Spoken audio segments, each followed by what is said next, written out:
எப்பவுமே வாழ்வியல் பரிகாரங்கள் தான் நம்ம சொல்லுவோம். எங்க ஜாதகம் பார்க்க வரவங்களுக்கும் சரி, பிரசன்னம் பார்க்குறவங்களுக்கும் சரி, வாழ்வியல் பரிகாரம் தான் சொல்லுவோம். அது 100% நம்மளுக்கு பலன் குடுத்துருக்கு. அதன்படி பார்த்தீங்கன்னா, நம்ம இன்னைக்கு ஒரு 2 விதமான வாழ்வியல் பரிகாரத்த பார்க்க போறோம். ஒன்று தொழிலுக்குங்க. முதல்ல நம்ம பார்க்கறது தொழில். நெறைய பேருக்கு தொழில் அப்படிங்கிறது இந்த காலங்கள்ல ஒரு பெரிய பிரச்சனையா இருக்கு. அதாவது சொந்த தொழில் இருக்கு. ஆனா அதுல லாபம் இல்ல. நாங்க சொந்தமா தொழில் செய்யலாம்னு நெனைக்கிறோம். ஆனா தடங்கல் ஆயிட்டே இருக்கு. நான் ஏற்கனவே சம்பளத்துக்கு வேலை போயிட்டு இருக்கேன். ஆனா அந்த சம்பளம் வாங்குனா என் கையில நிக்க மாட்டேங்குது. போதுமான வருமானம் எனக்கு வரது இல்ல அப்படிங்கிறவங்களுக்கு ஒரு சிறிய வாழ்வியல் பரிகாரம்.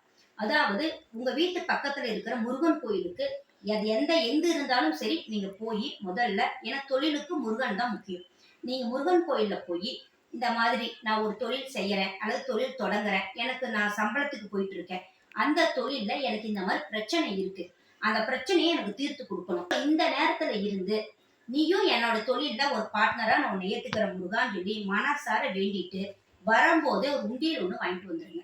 வாங்கிட்டு வந்து உங்களுக்கு பிடித்தமான எந்த கோயிலுக்கு நீங்க போய் வேண்டுறீங்களோ அந்த முருகருடைய பெயரை அந்த உண்டியல எழுதி நீங்க ஒரு நாளைக்கு 10 ரூபாய் சம்பாதிச்சீங்கன்னா 1 ரூபாய் அவருக்கு போடுங்க. 100 ரூபாய் சம்பாதிச்சீங்கன்னா 10 ரூபாய் அவருக்கு போடுங்க. 1000 ரூபாய் சம்பாதிச்சீங்கன்னா 100 ரூபாய் போடுங்க. அதுல ஏற்றி இறக்கி போடுறது உங்களுடைய விருப்பம்.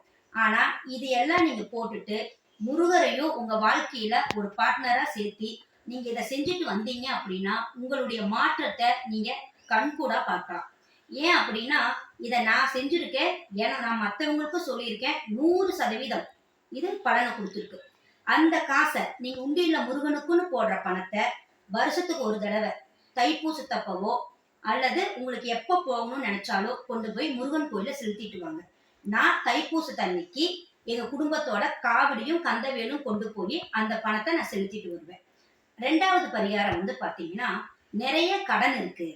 எனக்கு அந்த கடன் கட்டுப்படியே ஆக மாட்டேங்குது. நிறைய வட்டி கொடுக்குறோம். நாங்க சம்பாதிக்கிறோம். ஆனா அந்த பணம் நிறைய விரயமாகுது. எங்களால காசு எடுத்தவே வைக்க முடியல அப்படிங்கிறவங்க எல்லாருமே நீங்க வெள்ளிக்கிழமை அன்னைக்கு சுக்கிர ஓரையில தேனும் தும்பப்பூன்னு சொல்லுவாங்க. ஒரு சின்ன குழந்தை பாதம் போலவே இருக்கும் அந்த பூ. அந்த பூவை தேன்ல கலந்து நெய்வேத்தியமா லட்சுமி தேவிக்கு வைத்து அதாவது சுக்கிர உரையில லக்ஷ்மிக்கு அதை நெய்வேத்தியமா படைத்து நீங்க வழிபட்டுட்டு வந்தீங்க அப்படின்னா உங்க கடன் சுமை குறையும். பண விரயமாகிறது கட்டுக்குள்ள வரும்.